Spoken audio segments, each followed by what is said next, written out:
Bismillahirrahmanirrahim. Assalamualaikum warahmatullahi wabarakatuh. Allahu Akbar. Allahu Akbar. Allahu Akbar. La ilaha illallah. Allahu Akbar. Allahu Akbar. Walillahil hamd. Allahu Akbar kabiro. Walhamdulillahi kasiro. Wa subhanallahi bukrata wa asila. La ilaha illallah. Wallahu Akbar.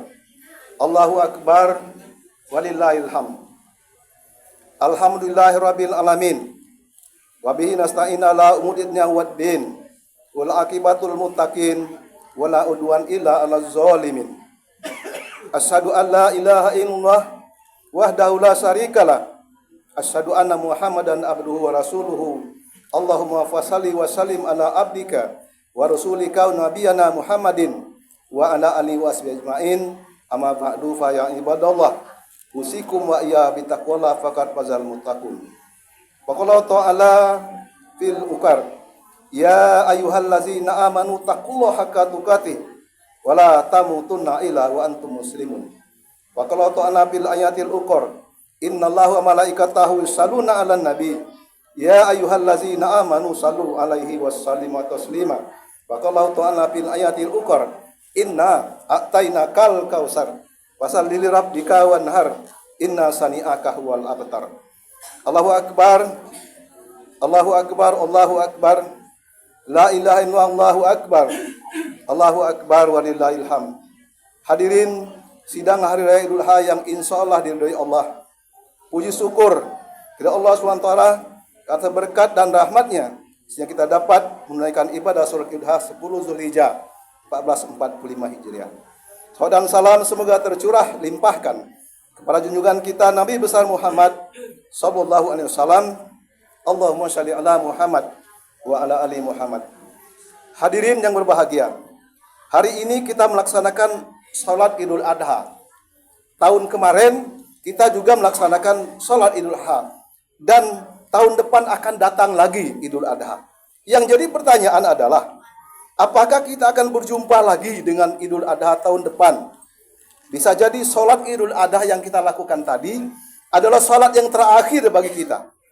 Bisa jadi dengan khutbah Idul Adha hari ini, khutbah yang terakhir bagi kita. Maka sekali lagi, mari kita bersyukur kepada Allah yang masih memberikan umur, kesehatan, dan kesempatan kepada kita untuk hadir di rumah Allah ini berhari raya Idul Adha bersama keluarga, sahabat, dan anak turunan yang lainnya. Hadirin, ketika kita mendengar takbir, Allahu Akbar, Allahu Akbar, Allahu Akbar, La ilaha illallah, Allahu Akbar, Allahu Akbar walillahil hamd. Takbir, tahmid, bersahut-sahutan. Terbayang dengan kita orang-orang yang paling kita cintai dan sayangi. Ada yang tidak lagi bersama kita di hari ini karena sudah dipanggil oleh Allah Subhanahu wa taala. Ada yang tidak bisa datang ke masjid ini karena sakit. Orang yang paling kita cintai itu diantaranya pertama ibu kita. Kita lahir ke dunia ini karena ibu kita. Ibu kita selama 9 bulan, 10 hari mengandung kita. Kita numpang di rahimnya. Kita hidup di dalam rahimnya dan menghisap darahnya. Dan pada saat melahirkan, ibu kita bersimbah darah, meregang nyawa. Bahkan tidak sedikit yang meninggal pada saat melahirkan anaknya. Andai kata hari ini ibu kita masih hidup, maka kita masih bisa mencium tangannya dan memeluk tubuhnya yang rapuh. Tapi tidak semua kita mendapatkan keberkahan itu. Mungkin ibu kita sudah lama mendahului kita. Terbayang wajah mereka di pelupuk mata. Terbayang dari lubuk hati yang paling dalam. Tidak bisa lagi kita mencium tangannya. Tidak bisa lagi kita memeluk tubuhnya yang rapuh. Tiada lain yang bisa kita katakan, yang bisa kita lakukan kecuali doa. Allahumma ighfir lana dzunubana wali walidaina warhamhuma kama rabbayana shaghira. Yang kedua, orang yang paling kita cintai, ayah kita. Ayah kita yang menjadi tulang punggung keluarga, yang mengerahkan seluruh tenaganya demi untuk kita anak-anaknya. Pergi pagi, pulang sore. Pergi gelap, pulang gelap, panas kepanasan, hujan kehujanan demi untuk anak-anaknya. Andai kata hari ini ayah kita masih ada, dapatlah kita peluk tubuhnya yang rapuh itu. Tapi mungkin sebagian kita, orang tua kita sudah lama meninggalkan kita, hingga kita larut dalam kesedihan. Maka tidak ada yang bisa mengusir kesedihan kecuali kalimat Allahu Akbar. Allahu Akbar. Allahu Akbar. Sangat besar kesedihan kami ya Allah, tetapi lebih besar lagi kasih sayang-Mu ya Allah. Sempit rasa dada ini ya Allah, hanya Engkau saja yang bisa melapangkannya. Kesempitan hati, kesempitan pikiran, semuanya akan lapang apabila kita serahkan sepenuhnya kepada Allah Subhanahu wa Ta'ala. Lalu apa yang bisa kita lakukan pada orang tua kita yang sudah meninggal, pada saudara-saudara kita yang sudah meninggal? Pada suatu saat seorang sahabat bernama Sa'ad datang menghadap Rasulullah. Ya Rasulullah, saya punya ibu, saya punya ayah, tapi ayah dan ibu saya itu sudah meninggal. Bolehkah Rasulullah saya bersedekah, saya berinfak untuk kedua orang tua saya itu? Tasaqab ya Rasul, tasaqab ya Sa'ad. Bersedekahlah wahai Sa'ad, pahalanya diterima. Ada lagi pada saat orang tua kita masih hidup, merengek-rengek, kapan saya bisa pergi haji? Itu pertanda dia mau pergi haji. Kalau dia sudah meninggal, maka kewajiban anak-anaknya kumpulkan uang, hubungi trapel, ya, ibadah badal hajikan. Badal haji sah, tapi harus dibadalkan oleh seorang yang sudah menunaikan ibadah haji. Hadirin sekalian, terfokus kepada orang tua kita tadi, terutama ibu kita. Kalau ada di antara kita yang hari ini, yang saat ini, rajin sholat 5 waktu, sudah ibadah haji, sudah umroh, sering berkorban tiap tahun, sering baca Al-Quran, sering puasa sunnah, sering berinfak, dan keluarga yang terhormat. Tapi satu hal, bila dia durhaka kepada kedua orang tuanya, maka seluruh amal ibadahnya akan ditolak oleh Allah Subhanahu wa Ta'ala. Sebaliknya, jika infaknya jarang, ibadahnya biasa-biasa saja, tetapi pelayanan terhadap orang tuanya luar biasa. Apalagi orang tuanya sudah sepuh, orang tuanya sakit, dibawanya ke rumah sakit, orang tuanya gak punya uang, dikasihnya uang, kotoran orang tuanya dibersihkannya sendiri. Membersihkan kotoran orang tuanya lebih dinikmatinya dibandingkan dengan makanan lezat, makanan favoritnya. Orang yang seperti ini, walaupun ibadahnya biasa-biasa saja, maka seluruh ibadahnya akan diterima oleh Allah Subhanahu wa Ta'ala. Allahu Akbar, Allahu Akbar, Allahu Akbar. Hadirin berbahagia. Oleh karena itu, sebelum orang tua kita meninggal dunia ini, jangan sia-siakan kesempatan untuk membahagiakannya. Demi Allah, kita hanya punya satu ayah kandung dan satu ibu kandung. Tidak akan ada ayah dan ibu kandung yang kedua. Harta, pangkat, jabatan, popularitas dapat dicari, tapi kesempatan untuk membahagiakan orang tua tak akan mungkin terulang kedua kalinya. Kalau saat ini kita punya harta yang banyak, pangkat jabatan yang tinggi, berentet gelar dan titel yang banyak, itu semua bukan karena sarjana kita, bukan karena otak kita, bukan karena kepintaran kita, tetapi itu semua karena jasa kedua orang tua kita, karena doa kedua orang tua kita. Makanya anak yang durhaka kepada orang tua bukan hanya dapat azab di dunia ini, akan tetapi di akhirat kelak dia akan mendapatkan banyak azab dari Allah Subhanahu wa Ta'ala. Allahu Akbar, Allahu Akbar, Allahu Akbar, la ilaha illallah, Allahu Akbar, Allahu Akbar wa la ilaha. Nabi Ibrahim yang kita idolakan pada hari ini sebagai pakar daripada kurban adalah seorang nabi yang berdempetan dengan Rasulullah. Sesudah kita menyebut Muhammad, kita menyebut Ibrahim. Seperti pada saat kita tahiyat akhir, Allahumma shalli ala Muhammad wa ala ali Muhammad kama shallaita ala Ibrahim wa ala ali Ibrahim. Oleh karena itu Ibrahim itu penting. Itu pertanda bahwa Nabi Ibrahim yang sebagai role model, ahli kurban yang kita jadikan panutan setelah Nabi Muhammad, banyak pelajaran yang dapat kita petik dari kisah Nabi Ibrahim. Di antaranya kesabarannya, keikhlasannya, berkurban, dan kecintaannya kepada Allah. Walau banyak ujian dari Allah, Ibrahim selalu lulus ujian Allah dan semakin cinta kepada Allah. Hari yang mulia, mari kita lihat apa ujian Nabi Ibrahim itu. Yang pertama, Nabi Ibrahim diuji dengan ayahnya yang bernama Azar, yaitu tukang bikin berhala. Berhala itu dibikin lalu disembah. Lalu Ibrahim ajak orang tuanya untuk meninggalkan berhala dan masuk agama Islam dan menyembah Allah. Nabi Ibrahim bilang, kenapa Bapak menyembah berhala, menyembah patung yang Bapak akui sebagai Tuhan? Mari Bapak, kita menyembah Allah SWT. Tinggalkan berhala. Maka Azar marah dan menjawab bilang, hai Ibrahim, jika engkau tidak berhenti mengajak aku untuk menyembah Tuhanmu, maka engkau akan aku lempar dan pergi kau jauh-jauh dari sini sejauh-jauhnya. Lalu ayah Nabi Ibrahim melempar Nabi Ibrahim dan akan memukulnya, lalu menyuruh Nabi Ibrahim pergi. Dan sebagai anak yang soleh, Nabi Ibrahim malah senyum dan menjawab, salamun alaika, keselamatan atas engkau, wahai bapakku. Aku akan mendoakan engkau kepada Allah agar engkau mendapatkan ampunan dari Allah Subhanahu wa taala. Walaupun ayahnya kafir, Nabi Ibrahim tetap menghargai orang tuanya dan menghormati orang tuanya, dan hubungan mereka terjalin dengan baik. Lulus ujian pertama Nabi Ibrahim. Kemudian ujian yang kedua, Nabi Ibrahim diuji dengan perkawinannya. Dia menikah dengan Siti Sarah sampai dengan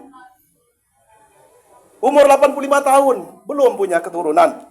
Itu dia menikah Siti Hajar, umur 86 tahun, baru dia dikaruniai seorang anak. Sesuai dengan doanya dalam Al-Quran, Rabbi habli minas solihin. Doa itu 86 tahun baru terjawab. Ya Allah, beri aku keturunan anak yang soleh.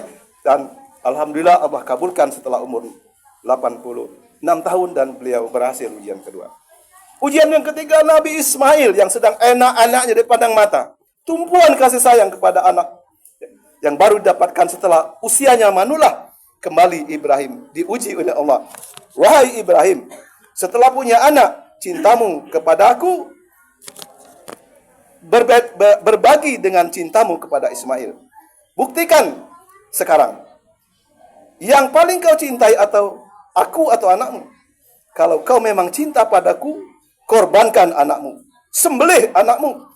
Nabi yang sangat cinta kepada anaknya, tapi cintanya kepada Allah jauh lebih dari cinta kepada Allah Subhanahu wa taala. Lalu Ibrahim minta pendapat sang anak. Ya bunaya, ini arifal manan. Wahai anakku, sungguhnya ayah bermimpi Allah perintahkan aku untuk menyembelihmu. Bagaimana pendapatmu, nak? Seorang anak yang soleh, Ismail. Nabi Ismail dengan tidak menggunakan waktu yang lama menjawab, ya abati, irfal ama, satajiduni insyaallah ma'asabirin. Kalau itu perintah Allah, lakukan ayah. Insya Allah, ayah dan aku akan termasuk orang-orang yang sabar. Ibrahim membaringkan Ismail dan ditutup matanya dengan mengucapkan Bismillahi, Allahu Akbar, muncrat darah. Nabi Ibrahim mengira Ismail sudah meninggal. Tak berani dia membuka matanya. Dia mengucap takbir, Allahu Akbar, Allahu Akbar, Allahu Akbar. La ilaha illallah wallahu akbar. Terdengar dari Ibrahim di belakangnya. Ada jawaban, Allahu Akbar walillahil hamd. Setelah dia menoleh, ternyata darah muncrat, darah seekor kambing besar yang didatangkan Allah dari surga. Dan Nabi Ismail yang menjawab takbir tadi masih sehat, segar bugar sampai dengan sekarang. Dia menjadi idola dan salah satu keturunan Ismail adalah Nabi kita Muhammad sallallahu alaihi wasallam. Allahu Akbar. Allahu Akbar, Allahu Akbar. Ujian Nabi Ibrahim yang keempat. Dia diuji dengan masyarakat yang diperintahkan oleh Raja Namrud. Masyarakat mengumpulkan kayu api. Setelah itu Nabi Ibrahim dibakar dalam kobaran api yang menyala. Namun kembali terjadi keajaiban. Pada saat ditanya, wahai Ibrahim, apakah kau terbakar atau tidak? Ibrahim menjawab, saya tidak terbakar. Apa rasanya dibakar di kayu api yang begitu besar menyala? Nabi Ibrahim, saya merasakan nikmat yang luar biasa, bagaikan sedang berada di dalam ruangan yang ber-AC. Hadirin sekalian, Nabi Ibrahim kembali lulus, diberilah dia gelar Khalilullah, kekasih ayah. Sayang, kekasih Allah, sayang kepada Allah, dan juga dia disayangi oleh Allah Subhanahu wa taala.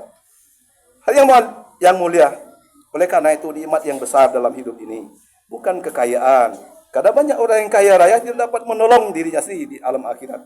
Bukan pula jabatan yang tinggi, karena banyak yang jabatan tinggi malah menjerumuskannya ke dalam api neraka.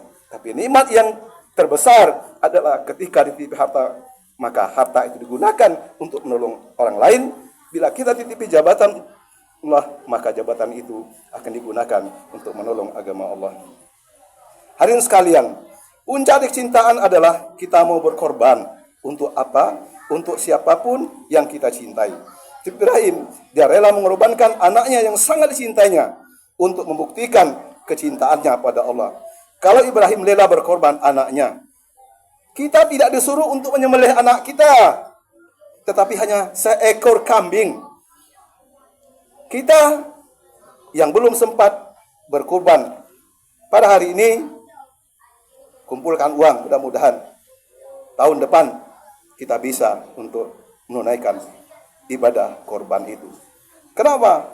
Karena harta yang banyak kita miliki, rumah gedung besar saat ini tak bisa dibawa ke dalam kubur.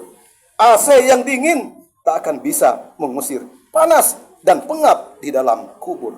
Ingat, sekaya apapun kita, sehebat apapun kita, di hadapan kita telah menganga sebuah lubang kecil yang pengap, yaitu lubang kubur yang gelap, yang sempit, yang akan menunggu kita. Akhirat itu ada, liang lahat itu ada di depan mata, sedangkan dunia itu ada di belakang kita.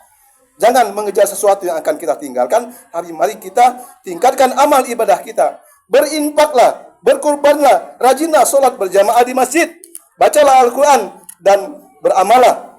Karena nyawa ini pasti akan berpisah dengan jasad kita.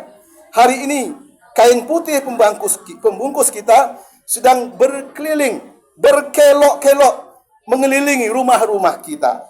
Dan tunggulah, pasti pada saatnya kain putih itu akan sampai kepada kita. Hadirin, hari ini kita sehat walafiat, tapi akan sampai saatnya badan ini akan terbujur kaku. Jangankan bergerak, menggerakkan kelopak mata pun kita tidak sanggup. Hari ini tak gunanya menangis, tak gunanya lagi bersedih, karena surga neraka itu sudah nampak. Mudah-mudahan ibadah kurban tahun ini memberikan kekuatan, memberikan motivasi dan kekuatan iman kepada kita seperti imannya Nabi Ibrahim alaihissalam. Mari kita sama-sama berdoa. Auzubillahi minasyaitonirrajim. Bismillahirrahmanirrahim. Alhamdulillahalamin. Assalatu wassalamu ala asyrafil anbiya wal mursalin wa ala alihi wa sahbihi an sadatina rasul ajmain. Ya Allah, ya Rahman, ya Rahim, yang Maha Pengampun, kami mohon ya Allah, kami angkat kedua tangan yang penuh dengan kotoran dosa ini. Ya Allah, kami hamba-hambamu yang lemah, kami hambamu yang zalim. Terlalu banyak dosa yang kami lakukan. Kami belum mampu jadi laki-laki yang rajin beribadah. Kami belum mampu menjadi perempuan yang soleha, yang menutup aurat, yang berbakti kepada orang tua. Oleh karena itu ya Allah, di hari yang mulia ini, basahi lidah kami untuk meminta ampunan-Mu. Terlalu banyak dosa yang telah kami lakukan. Kami tidak sanggup membawa dosa-dosa ini menghadap-Mu ya Allah. Kami yakin ya Allah, rahmat-Mu jauh lebih banyak.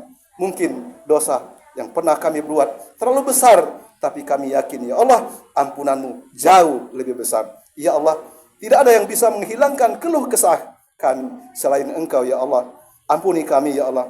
Andai habis lebaran ini kami meninggal dunia, cabut nyawa kami dengan husnul khatimah. Ya Allah, berikan kepada saudara-saudara kami yang sedang menunaikan ibadah haji di Mekah Al-Mukarramah untuk menjadi haji yang mabrur dan mabrurah, dan berikan pula kesempatan dan kemampuan kami untuk bisa menunaikan ibadah haji pada waktu-waktu yang akan datang. Ya Allah, berikan pula kepada kami kesempatan dan kemampuan untuk bisa berkurban tahun depan.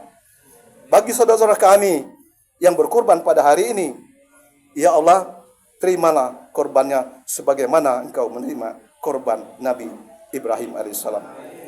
Ya Allah, dengan segala penuh rasa harap, dengan kerendahan hati, dengan keagungan hari Idul Adha ini, kami mengadu kepadamu, ya Allah. Kalau selama ini lebih banyak marah kami dari sabar kami, lebih banyak keluhan kami dari syukur kami, lebih banyak lalai kami dari ingat kami, tunjukilah kami jalan-Mu yang lurus. Apabila kami berpijak di atas jalan yang benar, jangan Engkau sesatkan kami untuk selama-lamanya. Ya Allah, ampunilah sebanyak apapun dosa dan kesalahan kami dan dosa kedua orang tua kami. Sayangi mereka sebagaimana mereka menyayangi kami sejak kecil. Ya Allah, sayangilah mereka sebagaimana mereka telah memberikan peluk ciumnya kepada kami ketika kami masih kecil. Ya Allah, berapa kali orang tua kami tidak nyenyak tidur karena tangis kami. Berapa kali orang tua kami menahan lapar demi kami.